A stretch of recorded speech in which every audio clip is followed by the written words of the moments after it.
مزید ویڈیوز کے لیے اسلامک RCH یوٹیوب چینل کو سبسکرائب کریں۔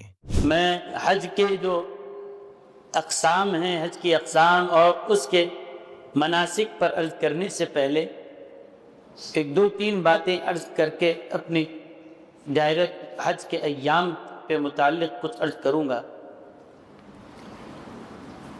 حج کے مناسک تو آپ انشاءاللہ سنیں گے اور علماء سے خطابات بھی سنیں گے، آپ پڑھتے بھی ہیں، لیکن خاص بات جو یہاں پر توجہ کرنے کی ہے کہ حج کے ایک ایک رکن کے پیچھے جو حقائق چھپے ہوئے ہیں، اس کے پیچھے جو ایک روحانیت ہے، اس کو ہم اگر اپنے پیش نظر رکھیں گے تو انشاءاللہ ہر قدم پر آپ کو ایک روحانی سکون نصیب ہوگا، ایک کیفیت آپ کے اندر پیدا ہوگی۔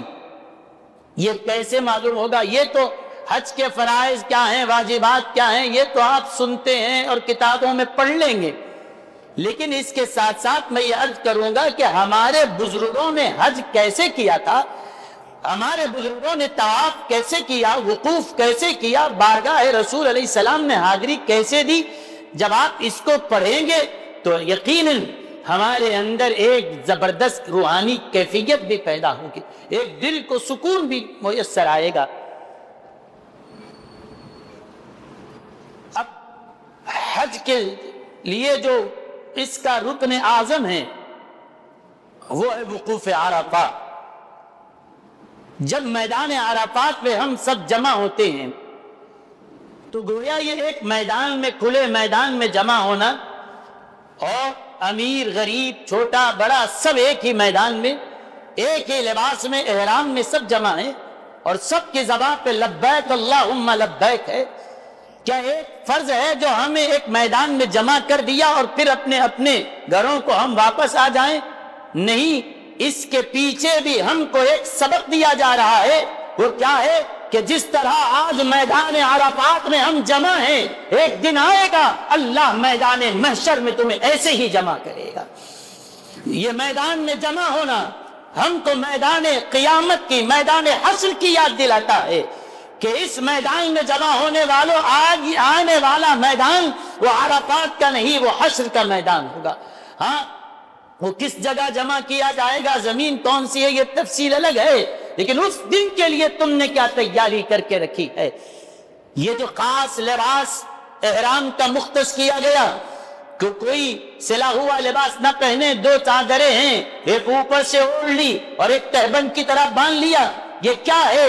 یہ سفید چادریں ہمیں کفن کی یاد دلاتی ہے کہ جس طرح تمہارے رشتہ دار تمہیں ایئرپورٹ پر لے جا کر چھوڑ کے واپس آ گئے اور تم کو اللہ کے حوالے کر دیا، ایسے ہی ایک دن آئے گا کفن پہنا کے بھی تم کو وہاں حوالے کر دیا جائے گا۔ اس کی یاد آج ہمارا یہ احرام ہمیں وہاں کی یاد دلاتا۔ ایک ایک قدم پر جب وہ یاد آ جائے تو اللہ سے عرض کریں، پروردگار جس طرح تو نے احرام پہنا کر مجھے اپنی رحمتوں سے مالا مال کر رہا ہے، ایک دن کفن پہن کے تیرے پاس آؤں گا، اس وقت بھی میں تیری مغفرت اور رحمت کا محتاج رہوں گا، جیسے آج کرم کیا ہے اس دن بھی مجھ پر اپنا کرم فرمانا۔ میرے بزرگ اور دوستو، میدان عرفات میں جمع ہیں، ایک امام کے ساتھ وہ خطبہ دے رہا ہے اور نمازوں کو جمع کرا رہا ہے۔ اللہ سے یہ بھی دعا کریں کہ پروردگار آج ایک امام یہ خطیب ہے، ہم اس کا خطبہ سن رہے ہیں، لیکن ایک دن آئے گا جس دن کوئی ہمارے بارے میں کچھ بولنے کے لیے تیار نہیں ہوگا، اس دن تیرے دربار میں ہماری شفاعت کے لیے جو زبان کھلے گی وہ تیرے حبیب علیہ السلام کی ہوگی۔ اس دن مصطفیٰ کریم علیہ السلام کو تو خطیب الامم بنائے گا، شفیع المذنبین بنائے گا۔ حضور علیہ السلام کی شفاعت ہمیں عطا فرما۔ کھلے میدان میں جب یہاں سے وہاں جائیں اور پیاس ستائے، اس وقت اس محشر کی پیاس کو یاد کر کے دعا کر لینا کہ پروردگار آج تو پیاس لگی، کوئی نل ہے، کوئی فریج ہے، پانی کا نظم ہے، پی رہا ہوں، محشر میں جب پینے کے لیے پانی نہ ہو، اس دن تیرے حبیب علیہ السلام کے حوض کوثر سے، آپ کے مبارک ہاتھوں سے جام کوثر پینا نصیب فرما۔ یہ دعا خود بھی کریں، اپنے تمام احباب، رشتہ دار اور جن جن لوگوں نے آپ کے لیے دعاؤں کی درخواست کی، پوری امت کے لیے آپ دعائیں فرمائیں۔ حدیث شریف میں آیا ہے، حضرت نبی کریم صلی اللہ علیہ وسلم نے ارشاد فرمایا کہ جو کوئی شخص میدان عرفات میں لا الہ الا اللہ وحدہ لا شریک لہ لہ الملک ولہ الحمد یحیی ویمیت وہو علی کل شیء قدیر، چاروں کلمہ ہر ایک کو یاد ہے، یہ 100 مرتبہ پڑھے۔ قل یا ایھا الکافرون کا سورہ 100 مرتبہ پڑھے اور پھر 100 مرتبہ درود ابراہیم پڑھے۔ آسان چیز ہے، پورا دن بھر آپ کو وہاں پر عرفات میں ملتا ہے، خاص طور پہ یہ عمل بھی کریں، چاروں کلمہ 100 مرتبہ اور 100 مرتبہ قل یا ایھا الکافرون کا سورہ، 100 مرتبہ درود ابراہیم پڑھیں۔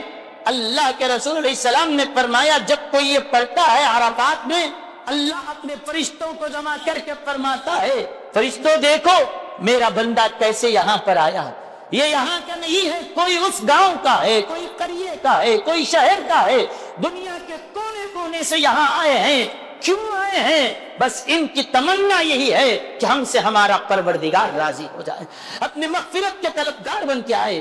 دیکھو میری تسبیح بھی کر رہا ہے، تحلیل بھی کر رہا ہے، اور دیکھو میرے قرآن کی تلاوت بھی کر رہا ہے، میرے مصطفیٰ پہ درود بھی پڑھ رہا ہے۔ اے فرشتوں تم جا گواہ رہنا، صرف میں نے اس کی نہیں، اگر یہ دعا کرے اس ایک کی وجہ سے پورے اہل عرفات کی بخشش کر دوں گا۔ یہ موقع اللہ آپ کو عطا فرمانے والا۔ ہم زندگی بھر نماز پڑھتے ہیں، کعبے کی طرف رخ کر کے نماز پڑھ رہے ہیں کہ منہ میرا کعبے کی طرف، متوجہ الی بیت اللہ، وجہت وجہی للذی فطر السماوات والارض حنیفا پڑھ کر کعبے کی طرف رخ کر کے نماز پڑھنے والوں، اب وہ وقت آنے والا ہے کعبہ تمہاری نگاہوں کے سامنے ہوگا۔ یہاں سر جھکا کر نبی کا تصور جما کر درود پڑھنے والوں، اب وہ وقت آئے گا گنبد خضرا کے سائے میں کھڑے ہو کر درود پڑھنا نصیب ہوگا، سنہری جالیوں کے سامنے باادب کھڑے ہو کر سلام عرض کرنے کی سعادت اللہ ہمیں عطا فرمانے والا۔ اس وقت اپنے لیے ذہنی طور پہ تیار ہو جائیں۔ اور ہاں یہ بات ہے کہ آپ کو کبھی چلنا بھی پڑتا ہے، مشقت بھی ہوتی ہے، لیکن یاد رکھیے حج ہر مرحلے میں صبر کرنے کا نام ہے۔ کسی سے لڑائی، کسی سے جھگڑا، شیطان چاہتا ہے آپ کو الجھا دے اور آپ کے ثواب سے آپ کو محروم کر دے، لیکن یاد رکھیے اپنے آپ کو یہ کہے کہ میں صبر کرتا۔ کبھی کوئی چلنے کی بات آئے تو اس کے لیے اب یہ مت سمجھے کہ اب پیدل کیسے چلوں، یہ سوچ کر ہی آدمی تھک جاتا ہے۔ آپ یہ یاد رکھیے حضرت سیدنا عبداللہ بن عباس رضی اللہ عنہما نے فرمایا، اللہ کے رسول علیہ السلام فرماتے ہیں کہ جو شخص حج کے لیے نکلتا ہے، سواری پر چلتا ہے، تو ہر قدم کے فاصلے پہ اللہ اس کو 70 نیکیاں دیتا۔ آپ گاڑی میں بیٹھے ہیں، گاڑی چل رہی ہے، وہ چاہے کتنی بھی تیز چلے لیکن ایک قدم کے فاصلہ وہ طے کرتی ہے، 70 نیکیاں۔ پیٹرول ڈیزل گاڑی کا چل رہا ہے، نیکیاں آپ کے نام اعمال میں آتی، 70 نیکیاں ہیں ہر قدم پر۔ لیکن جب سواری پر نہیں پیدل چلنے کا اگر موقع ملتا ہے تو اور یہ سمجھے کہ اللہ نے مجھے نیکی کمانے کا موقع دیا۔ آپ چلتے ہیں پر کیا کیا، ایک قدم اٹھایا اور یہاں رکھا، کتنے فٹ آگے بڑھاتے ہیں، 1 فٹ 2 فٹ اور کیا ہوگا، بس ایک قدم اٹھایا آگے رکھا۔ اللہ کے رسول علیہ السلام فرماتے ہیں حج میں ایک قدم پیدل چلنے پر اللہ 700 نیکیاں عطا کرتا ہے۔ اس کے بعد فرمایا کیا تم یہ سمجھتے ہو یہ نیکیاں کون سی ہیں جو آپ کو ہندوستان میں یا اپنے مقام پہ دی جاتی ہیں؟ وہ نیکی نہیں، یہ حرم کی نیکی ہے۔ پوچھا گیا حرم کی نیکی میں یہاں کی نیکی میں فرق کیا ہے؟ کہا یہاں ایک اچھا کام کرو، ایک نیکی یہاں پر دی جاتی ہے، حرم میں وہی نیکی 1,00,000 درجہ بڑھا کے دی جاتی ہے۔ تو مطلب کیا ہوا، آپ اپنی ہوٹل سے نکلے اور کعبے کی طرف ایک قدم بڑھا رہے ہیں، ایک قدم رکھا حج میں، تو مطلب یہ ہوا 700 نیکیاں، اور حرم کی 700 نیکیاں، یہ 700 کو 1,00,000 میں ضرب دو، ایک قدم رکھ کے 7 کروڑ نیکیاں آپ کے نام اعمال میں آتی۔ بس یہاں سے وہاں تک گیا پیدل، ہر قدم پہ 7 کروڑ نیکیاں. یہ اللہ آپ کے نام ہے. آپ کہتے ہیں میں ضعیف ہوں، میں 80 سال کا ہو گیا، میں 70 سال کا ہو گیا. جب یہ چیز پیش نظر آتی ہے تو پھر بوڑھا بھی جوان ہو جاتا ہے، اس کے اندر بھی ایک روحانی طاقت آتی ہے. تو میرے عزیزوں اور دوستوں، حج 3 قسم کا ہوتا ہے، 3 طرح کا ہوتا ہے. ایک حج قران، دوسرا حج تمتع، اور تیسرا ہے حج افراد. حج قران یہ اس حج کو کہتے ہیں کہ جس کے اندر حاجی حج اور عمرہ دونوں کو ملا کر کرتا ہے. یعنی یہاں سے جب نکلتے ہیں احرام باندھ لیے، احرام باندھ لینے کے بعد نیت کس کی کرتے ہیں؟ عمرہ اور حج دونوں کی نیت کرتا ہے. اور احرام عمرہ کرنے کے بعد طواف بھی کرتا ہے، وہ سعی بھی کرتا ہے، سارے عمرے کے کام کرتا ہے، لیکن حلق نہیں کراتا. بس حلق کیے کرائے بغیر عمرہ مکمل کر کے اسی احرام میں انتظار کرے گا حج کے دن شروع ہونے کا. اور جب حج کے ایام شروع ہوتے ہیں اسی احرام سے، جب عمرہ کیا تھا اسی احرام سے حج کرے گا. اگر اسی احرام کا یہ مطلب ہے کہ جو چادر انڈیا سے پہن کے گیا حج تک وہی پہن کے رہے، نہیں. چادر اگر میلی ہو تو تبدیل کی جا سکتی ہے، دوسری چادر پہنی جا سکتی ہے، مگر نیت ایک ہی ہو، پابندیاں ختم نہیں ہوگی عمرہ کرنے کے بعد. یہ حج قران ہے. اور تیسرا جو ہے وہ حج افراد ہے. حج افراد کا مطلب اس سے عمرہ نہیں کیا جاتا، اپنے مقام سے صرف حج کی نیت کر کے جاتے ہیں، وہاں پہنچتے ہیں اور جب حج کے دن شروع ہوتے ہیں صرف حج کیا جاتا ہے، عمرہ نہیں ہوتا. اب درمیان میں جو ہے وہ حج تمتع. ہمارے پاس سے جتنے لوگ جاتے ہیں 90% لوگ حج تمتع ہی کرتے ہیں. اسی لیے حج تمتع ہی کا طریقہ بتاتا. تمتع کا مطلب ہے فائدہ حاصل کرنا. کیا فائدہ اٹھاتے ہیں ہم؟ کہ گئے عمرے کا احرام باندھ کے یہاں سے نکلے، جا کر عمرہ جب کر لیا، عمرہ بالکل آسان ہے. عمرے میں صرف 4 کام کرنے ہیں، 2 فرض 2 واجب، بس خلاص عمرہ ختم. 2 فرض 2 واجب. فرض کیا ہے؟ پہلا نیت کرنا احرام کی، اور لبیک پڑھتے ہوئے نبی یہ نیت کر لینا کہ اے اللہ میں عمرے کا ارادہ کیا ہوں، اللہم انی ارید العمرۃ فیسرھا لی وتقبلھا منی. عربی میں یاد بھی نہ ہو اردو میں کہیں، نیت دل کے ارادے کا نام ہے. اے اللہ میں عمرے کا ارادہ کرتا ہوں تو اس کو میرے لیے آسان کر اور قبول فرما. اور اس کے ساتھ لبیک اللہم لبیک پڑھ لیں، یہ آپ کا عمرہ احرام شروع ہو گیا. پابندیاں احرام کی شروع ہو جاتی. پہلا فرض یہ ہے کہ آپ نے لبیک پڑھ کے نیت کر لی. دوسرا فرض یہ ہے کعبۃ اللہ کا طواف کرنا. 2 فرض ہو گئے. 2 واجب ہیں. 2 واجب کیا ہیں؟ ایک صفا مروہ کی سعی کرنا، اور دوسرا واجب ہے کہ حلق کرا لیں یا بال ترسوا لیں، قصر کر لیں، بس عمرہ ہو گیا. 4 کام ہی ہیں. تو یہ حج تمتع کے اندر عمرہ اور حج دونوں کے درمیان فاصلہ ہوتا ہے. یہاں سے نکلے احرام باندھ کے گئے، صرف کون سا احرام؟ عمرے کا. وہاں پہنچے، عمرہ کر لیا، بال نکال دیے، آپ کا عمرہ ختم. پانی نہا لیجئے اور نارمل کپڑے پہن لیجئے. اب احرام کی پابندیاں ختم. بال کتروا سکتے ہیں، ناخن نکال سکتے ہیں، خوشبو لگا سکتے ہیں، ساری چیزیں جائز. جتنی پابندیاں تھی وہ ختم ہو گئی. اب کیا کرنا ہے؟ اب آپ عام لباس میں ہیں. اب حج کے دن شروع ہونے کا انتظار کریں گے. اب جب حج کے ایام آئیں گے اس کے بعد دوبارہ احرام باندھا جائے گا. اب چونکہ عمرے کا احرام الگ تھا، حج کا احرام الگ، بیچ میں ہم نے جو فائدہ اٹھایا پابندیوں سے بچنے کا، اسی وجہ سے اس کو تمتع کہتے ہیں. تمتع کا معنی ہی ہے فائدہ اٹھانا. اکثر لوگ یہی حج کرتے ہیں. آپ جب مکہ مکرمہ پہنچ کر عمرہ ادا کر لیں گے، آپ عزیزیہ میں رہیں یا کہیں بھی رہیں، آپ اپنے مقام پر رہیں. حج آنے سے پہلے اگر عمرہ کرنا چاہتے ہیں مسجد عائشہ جائیں یا حدود حرم کے کسی بھی علاقے میں باہر سے جا کر نیت کر کے آئے، عمرہ کیا جا سکتا. اس کے بعد اب حج جو شروع ہوتا ہے، حج جو کیا جاتا ہے، یہ حج کے 5 دن ہیں. حج کے 5 دن ہیں. پہلا جو حج کا دن ہے وہ ہے 8 ذی الحجہ، 9 ذی الحجہ دوسرا دن، پھر 10 11 12، یہ 5 دن آپ کو مناسک ادا کرنے کے لیے یہ خاص ہیں. بس اس میں کیا کیا جاتا ہے میں بڑے آسان انداز میں آپ کے سامنے رکھ رہا ہوں. حج کا پہلا دن کون سا ہے بولیے؟ آج ذی الحجہ. آج ذی الحجہ کو آپ کو مینا جانا ہے مکہ مکرمہ سے.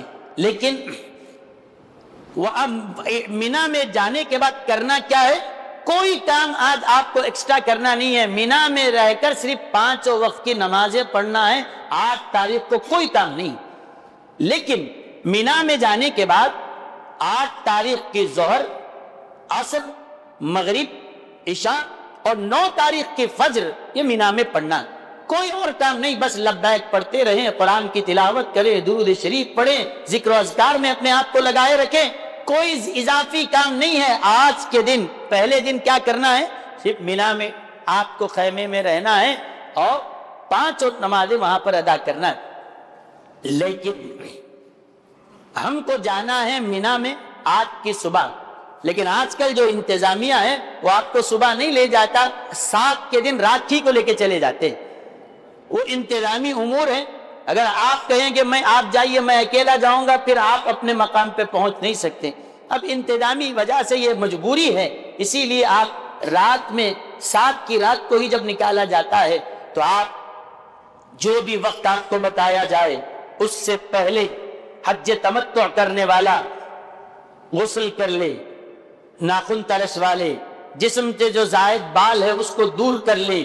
اس کے بعد احرام باندھ لیں، ایک چادر اوپر سے اوڑھ لیں جس طرح سے عام طور پہ اوڑھتے ہیں. دوسری جو چادر ہے اس کو جس طرح لنگی تہبند جس طرح باندھتے ہیں اس طرح اس کو باندھ لیں اور ایک چادر کو بطور چادر کے اوڑھ لیں. اس کے بعد 2 رکعت نماز ادا کریں. یہ جو 2 رکعت نماز نفل آپ کو پڑھنی ہے، آپ چاہیں تو اپنی ہوٹل پر بھی پڑھ سکتے ہیں، چاہے تو یہ حج کی نیت آپ مسجد حرام جا کے بھی کر سکتے ہیں، آپ کو اختیار ہے. لیکن چونکہ ان دنوں رش بہت زیادہ ہوتا ہے، آپ اپنی قیامگاہ پر بھی رہ کے یہ کر سکتے ہیں. اپنی قیامگاہ میں رہ کر 2 رکعت نماز ادا کر لیں. نماز ادا کرنے کے بعد، اور یہ ابھی چونکہ احرام کی پابندی شروع نہیں ہوئی، اسی لیے یہ نماز جب پڑھیں گے تو سر ڈھانک کے پڑھیں گے، چاہے ٹوپی پہنے یا چادر ہی سر پہ سے اوڑھ لیں. نماز پڑھنے کے بعد پہلی رکعت میں یہ اس نماز میں سورہ فاتحہ کے بعد قل یا ایھا الکافرون کا سورہ پڑھیں. دوسری رکعت میں سورہ فاتحہ کے بعد قل ھو اللہ احد کا سورہ پڑھیں. اگر یہ یاد ہو تو پڑھیں، ورنہ آپ کو جو یاد ہو پڑھ لیں. اس کے بعد اب سر جو ڈھانکے ہوئے تھے اس کے اوپر سے چادر ہٹا دیں. ویسے ہی نماز پڑھ کر اسی جگہ بیٹھ کر نیت کریں، اللہم انی ارید الحج فیسرہ لی وتقبلہ منی. عربی میں یاد نہ بھی ہو تو اردو میں بھی کہہ سکتے ہیں. نیت اصل میں دل کے ارادے کا نام ہے، دل میں یہ ارادہ کرنا. لیکن مستحب ہے کہ دل میں جو ارادہ ہو زبان سے اس کو ادا بھی کر دیا جائے کہ اے اللہ میں حج کا ارادہ کرتا ہوں یا ارادہ کرتی ہوں. خود اپنی طرف سے حج کر رہے ہیں یا عمرہ کر رہے ہیں تو بولے منی کہیں گے، میری طرف سے. دوسروں کی طرف سے عمرہ کر رہے ہیں، چاہے وہ مرحومین ہو یا زندہ حضرات ہو، دونوں کی طرف سے عمرہ کیا جا سکتا ہے. کریں فلاں کی طرف سے عمرہ کر رہا ہوں، اے اللہ اس کو آسان کر اور قبول فرما. اب چونکہ ہم حج کی نیت کر رہے ہیں، اے اللہ میں تیری خاطر حج کر رہا ہوں، اس کو میرے لیے آسان فرما اور قبول فرما. اس کے بعد اس نیت کے ساتھ ہی لبیک اللہم لبیک لبیک لا شریک لک لبیک ان الحمد والنعمت لک والملک لا شریک لک. نیت آپ کسی بھی زبان میں کریں، دعائیں کسی بھی زبان میں کریں، لیکن لبیک تو عربی زبان میں پڑھیں. نہیں سب کا ترجمہ پڑھ رہا تھا اس کو بھی ترجمہ پڑھیں، نہیں، لبیک انہی الفاظ کے ساتھ ادا کریں. اب لبیک جب آپ پڑھ لیے، اب احرام کی پابندیاں شروع ہو جاتی ہیں. احرام کی پابندیاں بھی آپ یاد رکھ لیجئے بالکل آسان ہیں، چاہے عمرے کا احرام ہو یا حج کا احرام. جو جملہ پابندیاں جس سے ہم کو بچنا ضروری ہے، اس میں اگر مرتکب ہو جائے تو دم دینا پڑتا ہے.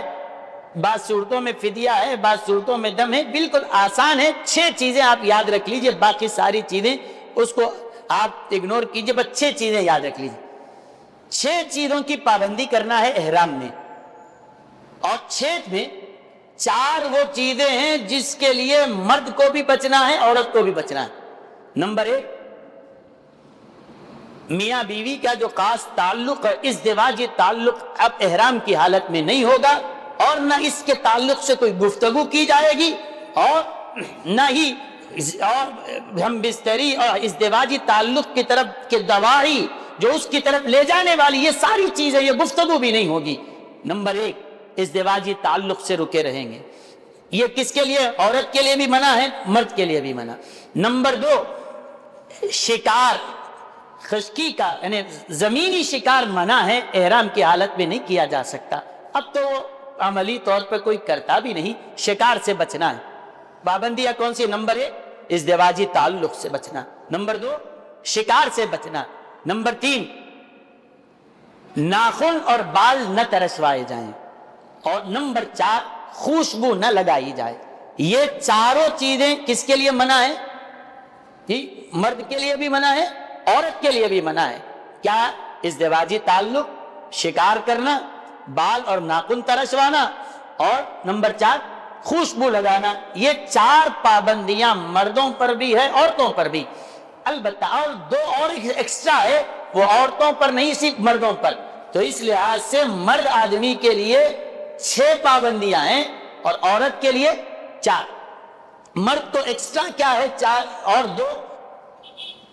5ویں چیز جو مرد کے لیے منع ہے وہ کیا ہے؟ سلا ہوا لباس پہننا۔ عورت سلا ہوا لباس پہن سکتی ہے، جو بھی معمول کے کپڑے ہیں وہ پہن سکتی ہے، مرد سلا ہوا لباس نہیں پہنے گا۔ اور 6ویں چیز جو مرد کے لیے منع ہے وہ کیا ہے؟ مرد اپنا سر کھلا رکھے گا، سر کھلا رکھے گا۔ عورت کے لیے احرام کیا ہے؟ اس کے لیے صرف چہرہ کھلا رکھے گی عورت، اس کا احرام اسی میں ہے۔ مرد آدمی نہ چہرہ ڈھانکے گا نہ ہی سر ڈھانکے گا۔ یہ پابندیاں ہیں، اس کو یاد رکھ لے۔ اب لبیک پڑھتے ہی یہ 6 چیزوں کی پابندی شروع ہو گئی، اس کا لحاظ رکھنا۔ اب آپ کو بس آئے گی آپ کی ہوٹل پر، بس آپ کو بٹھا کر لے کر جائے گی مینا۔ رات میں ہی لے کے چلے جاتے ہیں، عموماً لے جا کر آپ کو مینا چھوڑ دیے۔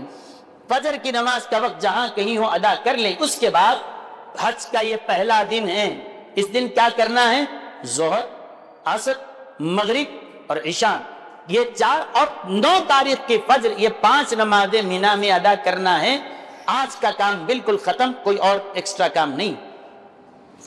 اب اس کے بعد آئیے حج کے دوسرے دن کی طرف۔ دوسرے دن ہم کو کیا کرنا ہے؟ 9 ذی الحجہ، یہ عرفات کا دن ہے۔ اس دن کیا کرنا ہے ہوتا ہے؟ عرفات کے دن آپ کو مینا سے آپ کا جہاں ٹینٹ ہے، خیمہ ہے، آپ وہیں پر رہیں، وہاں پر آپ کو بس آئے گی، اور اس بس کے ذریعے بعض لوگوں کو ٹرین کی سہولت ہوتی ہے، ان کو ایک پٹا دیا جاتا ہے، وہ پٹا اپنے ہاتھ میں پہن کے رکھیں گے، اس کے اوپر بار کوڈ ہوتا ہے، وہ اسکین کرے ہی تو وہ آپ کو انٹر ہونے دیں گے ٹرین میں، ورنہ ٹرین میں آپ کو جگہ نہیں ملے گی۔ اگر بس ہے تو وہ بھی معلم کا ایک پٹا ہوتا ہے، اس کے لحاظ سے آپ کو بس میں بٹھا کر لے جا کر عرفات کے میدان میں بس کے ذریعے آپ کو چھوڑ دیا جاتا ہے۔ 9 تاریخ کی فجر ہم کو مینا میں پڑھنا ہے، لیکن آج کل آپ کو اگر آپ پہلے ہی لے کے چلے جائیں یا فجر میں لے جائیں، جیسے بھی انتظامیہ آپ کو کر رہا ہے وہاں سے جائیں، عرفات پہنچ جائیں گے۔ عرفات پہنچنے کے بعد یہ حج کا دوسرا دن ہے، وہاں کیا کرنا ہے؟ اب زوال کا وقت شروع ہونے سے پہلے، یعنی ظہر کا وقت شروع ہونے سے پہلے آپ صبح ہی پہنچ گئے وہاں پر، صبح پہنچنے کے بعد آرام کر لیجئے، کھانے پینے سے فارغ ہو جائیے، ضرورت کو جا کر فارغ ہو جائیے۔ اس کے بعد اگر ممکن ہو تو آج غسل بھی کر لینا سنت ہے۔ عرفات میں اگر آپ غسل کر سکتے ہیں، وہاں پر سہولتیں ہوتی ہیں، آسانی سے اگر ہوتا ہے تو آپ جا کر وہاں پر غسل کر لیں۔ غسل کر کر ضرورت سے فارغ ہو کر کھانے پینے کی ساری مصروفیات سے ظہر سے پہلے فارغ ہو جائیں۔ جیسے ہی ظہر کا وقت شروع ہوگا، زوال ہوتے ہی اب یہاں سے آج کے دن جو عرفات کے میدان میں وقوف کرنا ہے، اس کا وقت شروع ہو گیا۔ اب ظہر کے وقت سے لے کر 9 تاریخ کے دن زوال سے لے کر 10 کی صبح صادق سے پہلے تک ایک لمحے کے لیے بھی اس میدان میں کوئی آدمی پہنچ جاتا ہے، وقوف کر لیتا ہے، حج کا فرض ادا ہو جاتا ہے۔ ایک لمحہ بھی ٹھہر گیا تو حج کا رکن اعظم ادا ہو گیا. فرض کیا ہے؟ ایک لمحہ بھی ٹھہرنا فرض ہے، لیکن واجب یہ ہے کہ زوال کے بعد سے لے کر سورج ڈوبنے تک عرفات کے میدان کو نہیں چھوڑنا، وہیں پر رہنا واجب ہے، عرفات کے باہر نہ جائیں. کرنا کیا ہے؟ بس یہی ہے کہ ظہر کی نماز کے بعد سے لے کر عصر تک آپ کو میدان عرفات میں رہنا ہے. کیا کرنا ہے؟ وہیں پر رہیں آپ، دعاؤں میں لبیک پڑھتا ہوا، اور اپنے لیے، اپنے رشتہ داروں کے لیے، احباب کے لیے، ساری امت کے لیے دعاؤں میں مصروف رہیے. جن جن لوگوں نے آپ کے لیے دعاؤں کی درخواست کی، سب کے لیے دعا کیجئے. دین دنیا کیا مانگنا ہو مانگ لے، ایسا موقع پھر کبھی واپس آنے والا نہیں ہے. بار بار ایسے مواقع نہیں ملتے. اللہ تعالیٰ کی خصوصی رحمتیں عرفات کے دن نازل ہوتی ہیں. نبی کریم علیہ السلام نے فرمایا کہ عرفات کے میدان میں کوئی کھڑا ہونے کے بعد یہ سوچتا ہے کہ شاید میری بخشش نہیں ہوئی ہوگی. حضور علیہ السلام نے فرمایا یہ سوچنا بھی گناہ ہے کہ عرفات میں کھڑے ہونے کے بعد یہ سوچے کہ میں بخشا نہیں گنا، یہ سوچنا بھی گناہ ہے. کیوں؟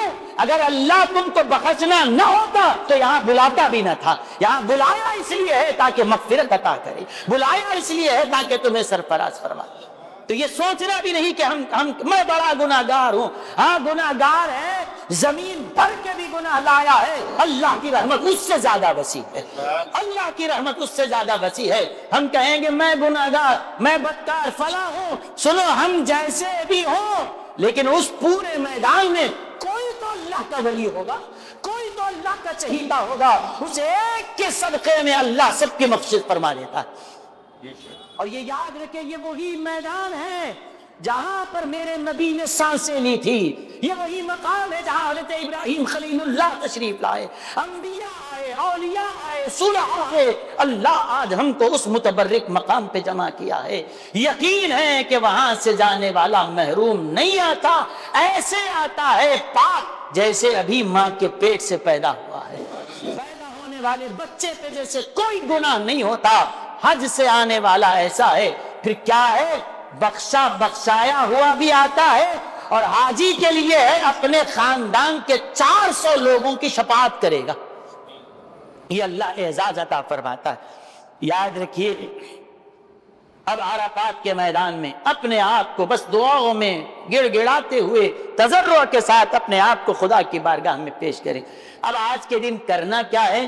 تو دیکھیے، عرفات میں جو لوگ ہوتے ہیں، بعض لوگ وہ ہیں جو وہاں کی مسجد نمیرہ میں جا کر بیٹھ جاتے ہیں، اور اکثر وہ لوگ ہوتے ہیں جو اپنے خیموں میں رہتے ہیں. آج کے دن ظہر اور عصر مسجد نمیرہ میں حج کا خطبہ دیا جاتا ہے. زوال کے بعد ظہر کا وقت جیسے شروع ہوتا ہے، جیسے جمعہ کو خطبہ ہوتا ہے، ویسے ہی حج کا خطبہ دیا جاتا ہے. خطبے کے بعد دو نمازیں یعنی ظہر اور عصر دونوں ملا کے پڑھی جاتی ہیں. ظہر کی نماز پڑھ لیے. اب مسافر ہوتا ہے تو میں آپ کو بتاؤں گا خیمے میں کس طرح پڑھنا ہے نماز. وہ تو قصر کرتے ہیں، 2 رکعت ظہر کی پڑھے، اس کے فوری بعد پھر عصر کی نماز پڑھ لیتے ہیں. اب جب یہ 2 نمازیں جمع کر کے پڑھی جاتی ہے تو کوئی سنت کا موقع بھی نہیں رہتا. ظہر پڑھتے ہی فوراً عصر کی جماعت کھڑی ہو جاتی ہے. جب عصر پڑھ لیے تو اس کے بعد کوئی نفل نماز پڑھ بھی نہیں سکتے آپ. اسی لیے آج کوئی سنت اور نفل وہاں پر ادا نہیں کی جاتی. یہ کس کے لیے ہے؟ ظہر اور عصر جمع کرنا اس کے لیے ہے جو مسجد نمیرہ میں. اب جو لوگ اپنے خیموں میں نمازیں پڑھ رہے ہیں وہ ظہر اور عصر ملا کے نہیں پڑھیں گے. ظہر کی نماز ظہر کے وقت، عصر کی نماز عصر کے وقت. اور اکثر لوگ یہ ہوتے ہیں کہ وہاں جانے کے بعد جیسے ہی 3 ساڑھے 3 بجے کھڑے ہو جاتے ہیں، چلو عصر کا وقت شروع ہو گیا. حرم میں عصر کی نماز 3:15 ساڑھے 3 کو ہوتی ہے، ہم بھی پڑھیں. یاد رکھیے، وہ لوگ فقہ حنبلی کے پابند ہیں، وہ اپنے حساب سے پڑھتے ہیں. ہم حنفی ہیں، ہمارے فقہ حنفی کے ایک لحاظ سے جب نماز عصر کا وقت شروع ہوگا ہم تب پڑھیں گے. وہ 3 ساڑھے 3 بجے نہیں پڑھیں گے ہمارے پاس جب وقت شروع ہوگا، کیونکہ ہم اب کسی حنبلی کے پیچھے، شافعی کے پیچھے نہیں پڑھ رہے ہیں. حنفی پڑھنے والا بھی حنفی ہے، پڑھانے والا بھی حنفی. اپنے پاس دیکھیں کوئی صحیح العقیدہ آدمی ہو، کوئی عالم ہو، اس کو آگے بڑھائیں. جماعت کے ساتھ بھی پڑھ رہے ہیں تو نماز جمع نہیں کریں گے. ٹینٹ میں پڑھنے کی صورت میں ظہر کی نماز ظہر کے وقت ہوگی. اگر مسافر ہے تو مسافر آدمی بجائے 4 رکعت کے 2 رکعت پڑھے گا فرض, سنتیں پوری پڑھیں گے. اس کے بعد مقیم اگر ہو تو 4 رکعت پڑھیں گے, مسافر ہو تو 2 رکعت پڑھیں گے, قصر کرے گا. اس کے بعد ظہر پڑھنے کے بعد دعاؤں میں ذکر و اذکار میں مصروف رہیں. اس کے بعد جب عصر کی نماز کا وقت آئے گا, دیکھ لیں آپ اپنے پاس موبائل کے اندر نماز کے اوقات کا اپلیکیشن ڈاؤن لوڈ کر لیں اور اس کو دیکھ لیں کہ اور اس کے اندر یہ سلیکٹ کر لیں حنفی طریقے کے مطابق. جب بھی وقت شروع ہو جائے گا آپ کو اس میں بتائے گا, اسی کے مطابق پڑھیں. ان کو دیکھ کر اپنا طریقہ بدلنے کی ضرورت نہیں ہے. آپ جو علماء سے یہاں سن کے سیکھ کے گئے ہیں اسی کے مطابق چلیں. اب اس کے بعد عصر کی نماز کا وقت آئے گا, جماعت کے ساتھ آپ عصر پڑھ لیجئے اور مقیم ہو تو 4 رکعت پورے پڑھیں گے, مسافر ہو تو 2 رکعت پڑھیں گے قصر کر کے. نماز عصر کی پڑھنے کے بعد آپ چونکہ عصر تک بھی اب ذرا دھوپ ڈھل جاتی ہے, خیمے کے باہر نکل کر آئیں, کھلے آسمان کے نیچے کھڑے ہو کر ہاتھ بلند کر کے دعائیں کریں. یہ دعا کی قبولیت کا وقت ہے. عرفات میں جب حجاج جمع ہوتے ہیں, اللہ فرشتوں کو جمع کر کے اپنے حاجیوں اپنے بندوں کے اوپر فخر کرتا ہے, فرشتوں کو دکھا کر کہتا ہے فرشتوں دیکھو ہمارا بندہ ایسا ہوتا ہے, ہمارے بندے ایسے ہیں, تڑپ کے آئے ہیں. کسی کو نہ اپنے یہاں بات کو تنگی کرنے والا, ہر تھوڑی دیر کو مان جمانے والا, ہر تھوڑی دیر تو کپڑے جھٹکنے والا. آج احرام پہ دھوئی جمی ہے, بال پڑا گندا ہے اور حالت اس کی غیر ہے, لیکن آج اپنی فکر نہیں ہے. فکر ہے تو اس بات کی ہے کہ اللہ میرے گناہوں کو بخش دے. فکر نہیں, خود ہی تو بلا چکا, خدا کو یاد رکھا ہوا ہے, بس یہی اس کو فکر ہے. اللہ فخر کر کے کہتا ہے فرشتوں دیکھو ہمارے بندے ایسے ہوتے ہیں, ہماری محبت میں یہاں پر آئے ہیں. تو اس کے بعد وقوف کر لے. اور آج کے دن عرفات میں کرنا کیا ہے؟ ظہر کی نماز ظہر کے وقت میں ٹینٹ میں پڑھنے کی صورت میں, عصر کی نماز عصر کے وقت میں, اور باہر نکلیں یا اندر بیٹھ کر وقوف کریں, بیٹھ کے کریں, اور جب بھی موقع ہو تھوڑی دیر کھڑے ہو کر دعاؤں میں مصروف رہیں. یہ اب سورج ڈوبنے سے پہلے آپ عرفات کے میدان سے نہیں نکل سکتے, واجب ہے یہاں پر رکیں. اگر سورج ڈوبنے سے پہلے عرفات سے باہر چلے جائیں تو دم لازم آئے گا. عرفات میں رہیں جب سورج ڈوب جائے. اب سورج ڈوب گیا کا مطلب مغرب کا وقت شروع ہو گیا, لیکن اب عرفات کے میدان میں مغرب نہیں پڑھی جائے گی. آج کے دن مغرب کا وقت یہ نہیں ہے حاجیوں کے لیے, مغرب آج عرفات میں نہیں, عشاء کے وقت مزدلفہ میں جا کے ادا کرنا. سورج ڈوبنے کے بعد ٹرین والوں کو ٹرین کے ذریعے لے جایا جاتا ہے, باقی لوگوں کو بسز کے ذریعے لے جایا جاتا ہے. اور بعض کچھ لوگ بولتے ہیں ارے یہی ہے چلو چلے جائیں گے. دیکھیے اگر آپ کے پاس ہمت ہے تو جائیے. عرفات سے مزدلفہ تقریباً 15 کلومیٹر پڑتا ہے. لوگ کوئی بھی کہتے ہیں نہیں ہم اس سے پہلے گئے, چلو بول کے لے گئے, اور اس کے بعد تھکاوٹ کی وجہ سے دوسرے دن کے جو اعمال ہے اس میں فرق پڑ سکتا ہے. آپ کے لیے سہولت ہے گاڑی میں بیٹھیے, اس کے بعد گاڑی لے جا کر آپ کو مزدلفہ پہنچا دے گی. مزدلفہ کبھی بھی پہنچے, 8 بجے پہنچے, 9 بجے پہنچے, 10 بجے پہنچے, جب بھی پہنچیں گے آپ. اب جب جا کر مغرب نہیں پڑھیں گے, مغرب مزدلفہ میں جب پڑھیں گے تو رات کے 10 بجے مغرب پڑھ رہے ہیں تو یہ نہ سمجھو کہ قضا کر رہا ہوں, آج دیر سے بھی پڑھیں گے تو ادا ہو جائیں گی. یہ اللہ کا کرم ہے. وقت گزرنے کے بعد پڑھے تو ادا ہوتی یا قضا ہوتی؟ رات کے 10 بجے مغرب پڑھیں گے تو ادا نہیں ہے, قضا ہے. لیکن آپ کو آج قضا کے وقت میں بھی ادا کا ثواب اس لیے ہے کہ حضور علیہ الصلوۃ والسلام نے ایسے ہی پڑھا تھا. حضور کی نسبت سے آج اللہ تعالیٰ آپ کو وہی ادا کر رہا ہے, عطا کر رہا ہے, ثواب میں اضافہ بھی ہے. وہاں مزدلفہ پہنچ گئے. رات میں مزدلفہ پہنچنے کے بعد وضو وغیرہ کر لیں, اور وہاں پر کوئی ٹینٹ وغیرہ نہیں ہوتا, آپ کو کھلے میدان میں جہاں بھی جگہ ملے جو حسیر وغیرہ آپ کے ساتھ ہو اس کو بچھا لیں, اور وہاں پر اب نماز پڑھیں گے. اب کیا ہوگی؟ اذان کہہ لیں. اذان دینے کے بعد اب اقامت ہوگی. پہلے کیا کریں گے؟ مغرب کی نماز ادا کریں گے. مغرب کی نماز پڑھتے ہی مغرب کی سنت پڑھے بغیر پھر دوبارہ عشاء کی نماز کے لیے کھڑے ہو جائیں گے. عشاء کی نماز پڑھ لینے کے بعد اب مغرب کی سنت پڑھیں گے، پھر عشاء کی سنت، پھر عشاء واجب الفطر وغیرہ پورے ادا کریں گے۔ اس طرح سے اب یہاں مزدلفہ میں یہ عرفات میں جو نمازوں کو جمع کرنا ہے وہ صرف مسجد کے حد تک ہے۔ مزدلفہ میں مسجد میں بھی ہو تو جمع کریں گے، الگ بھی پڑھ رہے ہیں تو جمع کر کے پڑھیں گے، یہاں پر کسی امام کی شرط نہیں ہے۔ 9 تاریخ کے دن صبح عرفات میں آئے تھے، ظہر پڑھی، عصر پڑھی، پھر مغرب کا وقت شروع ہونے کے بعد وہاں سے نکل کر کہاں پہنچے؟ مزدلفہ پہنچ گئے۔ مزدلفہ آنے کے بعد مغرب عشاء جمع کر کے پڑھ لیے، مغرب کی نماز پڑھ لینے کے بعد اگر تھکاوٹ ہو آرام کر سکتے ہیں، آرام کر کے اٹھے، پھر تہجد کے وقت اٹھے، تہجد پڑھیں۔ اور یہاں پر ایک کام یہ کرنا ہے، آپ مزدلفہ کے میدان میں، آپ کھلا میدان ہوگا، ہر طرف کنکریاں پڑی ہوئی رہتی ہے، یہاں سے 70 کنکریاں مزدلفہ کے میدان سے چن لیں، 70 کنکریاں چنیں، اور کنکری کھجور کے گٹلی سے بڑی نہ ہو، چنے کے دانے سے چھوٹی نہ ہو، درمیانی سائز کی کنکریاں لے لیں۔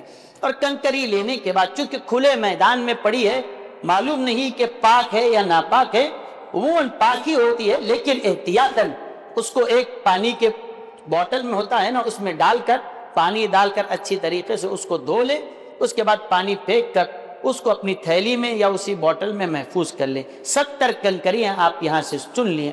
رات میں آرام کرنا ہو تو آرام کریں، اور جب بھی تھوڑی تھکاوٹ دور ہو جائے، اٹھ کر دعاؤں میں، نوافل میں، تہجد وغیرہ میں توبہ استغفار کرتے ہوئے، درود کی تلاوت شریف کی ہدیہ پیش کرتے ہوئے درود کا وقت کو گزارے۔ اس کے بعد جب صبح ہوگی تو اب کون سی تاریخ شروع ہو گئی؟ اب 10 ذی الحجہ، 10 ذی الحجہ میں فجر کی نماز بھی مزدلفہ میں اول وقت میں پڑھ لیں۔ اب نماز پڑھنے کے بعد اب مزدلفہ کو چھوڑنے سے پہلے، مزدلفہ اب 9 تاریخ کو عرفات میں وقوف کیا تھا، اور 10 تاریخ کے صبح میں مزدلفہ میں وقوف کرنا ہے، بس تھوڑی دیر ہاتھ اٹھا کے دعا کر لیں، بس وقوف ہو گیا۔ یہ واجب ہے، عرفات کا وقوف فرض ہے، مزدلفہ کا وقوف واجب ہے۔ صبح اٹھ کر وہاں پہ وقوف کر لیں۔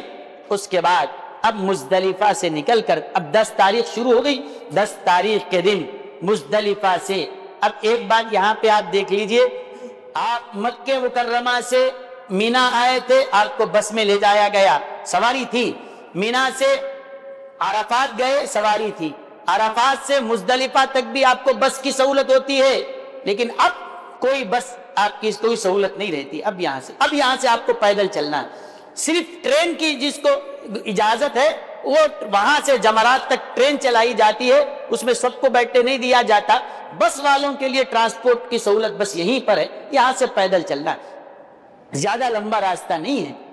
مزدلفہ کے جیسے حدود ختم ہوئے، مزدلفہ ختم ہوتے ہی مینا کے حدود شروع ہو جاتے ہیں، بس بیچ میں یہاں سے بس اس دیوار کے اتنا ہی واسطہ، ایک روڈ کا فاصلہ ہے۔ مزدلفہ کے فوری بعد مینا کے حدود شروع ہو گئے، تو مزدلفہ سے نکل کر آپ مینا میں داخل ہوں گے۔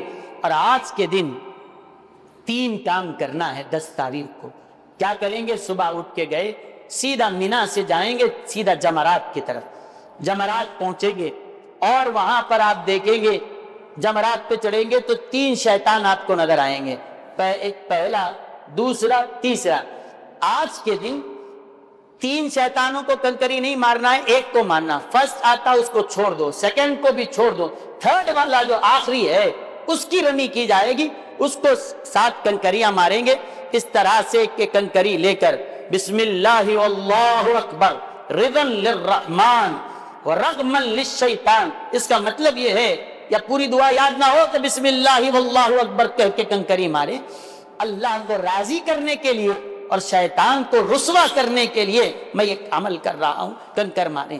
اگر 7 کے ساتھ ایک ساتھ پھینک کے مار دیا تو ایک ہی کاؤنٹ ہوتی، 7 کنکریاں 7 مرتبہ میں ماریں گے۔ 7 کنکری مارنے کے بعد وہاں سے پلٹ کر آپ راستے سے اپنے مینا کے ٹینٹ کی طرف آ جائیں گے۔ پہلا کام کیا ہے آج کے دن؟ صبح میں مزدلفہ میں وقوف کیے تھے، وقوف کرنے کے بعد یہاں آئے تو اس کے بعد مینا میں پہلا کام کیا ہے؟ کنکری مارنا۔ کتنوں کو؟ صرف ایک ہی شیطان کو 7 کنکری آپ کے خرچ ہوئے، باقی حفاظت سے رکھیے۔ کنکری مارنے کے بعد دوسرا کام یہ ہے کہ قربانی دینا۔ حج تمتع اور حج قران کرنے والوں پر قربانی واجب ہے، حج افراد ہو تو اس پہ قربانی واجب نہیں بلکہ مستحب ہے۔ اب قربانی کر لیں، قربانی ہونے کے بعد تیسرا کام آج کے دن یہ ہے کہ قربانی جب ہو جائے اس کے بعد حلق کرا لیں، حلق کرا لیں۔ یہ 3 کام جب ہو گئے آپ کے تو اب آپ کا احرام کھل گیا، اب آپ نارمل لباس میں آ جائے، ساری پابندیاں ختم۔ آپ خوشبو لگا سکتے ہیں، بال کتروا سکتے ہیں، ناخن لگا سکتے ہیں، سوائے ازدواجی تعلق کے ساری چیزیں جائز ہو جاتی ہیں۔ اب 10 کے دن کتنے کام کرنے ہیں؟ 3۔ کیا؟ پہلا کام کنکری مارنا، دوسرا کام قربانی دینا، تیسرا کام حلق کرانا۔ اور احناف کے پاس یہ تینوں چیزیں بھی واجب ہے اور تینوں کو ترتیب سے کرنا بھی واجب ہے۔ ایسا نہیں کہ آپ پہلے حلق کرا لیے قربانی بعد میں ہو تو پھر اور ایک دم دینا پڑے گا۔ اسی لیے بہتر طریقہ یہ ہے کہ آپ جب کنکری مار لیں، کنکری مارنے سے پہلے قربانی نہیں دی جا سکتی، پہلے کنکری مارنے کے بعد، اس کے بعد جہاں بھی آپ قربانی کرا رہے ہیں ان کو اطلاع دے دے کہ ہم نے کنکری مار لی، یا پھر جو بھی آپ کو ٹوکن دیا گیا، ٹائم بتایا گیا، آپ کنکری مارنے کے بعد جب یہ یقین ہو جائے کہ آپ کی قربانی ہو چکی ہے، کنفرم ہو گیا، میسج آتا ہے کہ آپ کی قربانی ہو چکی، یا جو وقت بتایا گیا احتیاطاً وہ وقت گزر اس کے کچھ دیر کے بعد آپ جا کے حلق کرا لیں۔ یہ تینوں چیزوں میں ترتیب ہونا ضروری ہے، پہلے رمی، پھر دوسرا کام قربانی اور تیسرا کام حلق یا قصر۔ یہ 3 کام ہو گئے۔ اب اس کے بعد آپ کو کرنا ہے طواف کعبہ۔ آپ چاہتے ہیں آج 10 تاریخ کو ہی کرنا چاہتے ہیں، اختیار ہے، لیکن طواف کا وقت بہت وسعت کے ساتھ ہے۔ جب 10، 11، 12، 10 تاریخ کی صبح صادق سے صبح کے بعد سے لے کر 10 کا پورا دن، پوری رات، 11 اور 12 کی مغرب سے پہلے تک، اس کا کیونکہ اس سے اور پہلے کر لیں کیونکہ طواف کے ساتھ سعی بھی ہے، تو اس کو عصر تک اس سے ساری ہو جائیں، تو یہ ہو گیا آپ کے لیے 10 تاریخ کا کام۔ اور یہ حج کا کون سا دن تھا؟ تیسرا دن۔ پہلے دن کیا کام تھا؟ صرف مینا میں 5 نمازیں ادا کرنا۔ دوسرے دن عرفات میں گئے اور وہاں پہ بس وقوف تھا اور سورج ڈوبنے تک عرفات میں رہنا تھا، اور رات میں مزدلفہ پہنچ کر مغرب عشاء پڑھ لیے، رات وہیں گزاری، کنکریاں چن لیے۔ اس کے بعد تیسرے دن صبح اٹھے، فجر کی نماز مزدلفہ میں پڑھی 10 تاریخ کو، اور اس کے بعد وقوف کیا اور چلے گئے، اور مینا آنے کے بعد کیا کام کرنا ہے؟ کنکری ماری، قربانی کر دیا، اور لوگ جو ہے دوسروں کو دے رہے ہیں قربانی کرنے کے لیے، اور وہ لے جا کر کہیں کہاں دور رہتا ہے وہاں جا کے قربانی کرتا ہے۔ یاد رکھیے حج کی قربانی حدود حرم کے اندر کرنا واجب ہے، حدود حرم کے باہر ہو تو وہ قربانی کاؤنٹ نہیں ہوگی، پھر سے دینا پڑے گا۔ حج کی حدود حرم کے اندر دی جائے، جو بھی قربانی کر رہے ہیں یہ کنفرم کر لے کہ حدود کے اندر دے رہے ہیں یا باہر دے رہے ہیں، حدود حرم میں ہوگا، مینا میں ہو۔ اس کے بعد کیا ہوگا؟ اب آپ اس دن اگر طواف کرنا چاہتے ہیں تو کیجئے، ورنہ 10، 11، 12 3 دن میں کبھی بھی طواف کیا جا سکتا ہے۔ پہلے دن رش بہت زیادہ ہوتا ہے، دوسرے دن بھی کر سکتے ہیں۔ اب دوسرا دن جب آیا 11 تاریخ کو کیا کرنا ہے؟ اگر طواف نہیں کیے تھے تو آج طواف کر لیں۔ اور طواف کیسے کریں گے؟ اب یہ طواف میں آپ کو احرام نہیں ہے، نارمل اپنے کپڑوں میں۔ اب لوگ یہ سمجھے ہوئے کہ نارمل کپڑے رہے تو نیچے مطاف میں جانے نہیں دے رہے، صرف احرام والوں کو آنے دیتے، نارمل کپڑے پہنے تو اوپر سے جانے دیتے۔ سنیے 10 تاریخ کے بعد مطاف سب کے لیے کھول دیا جائے۔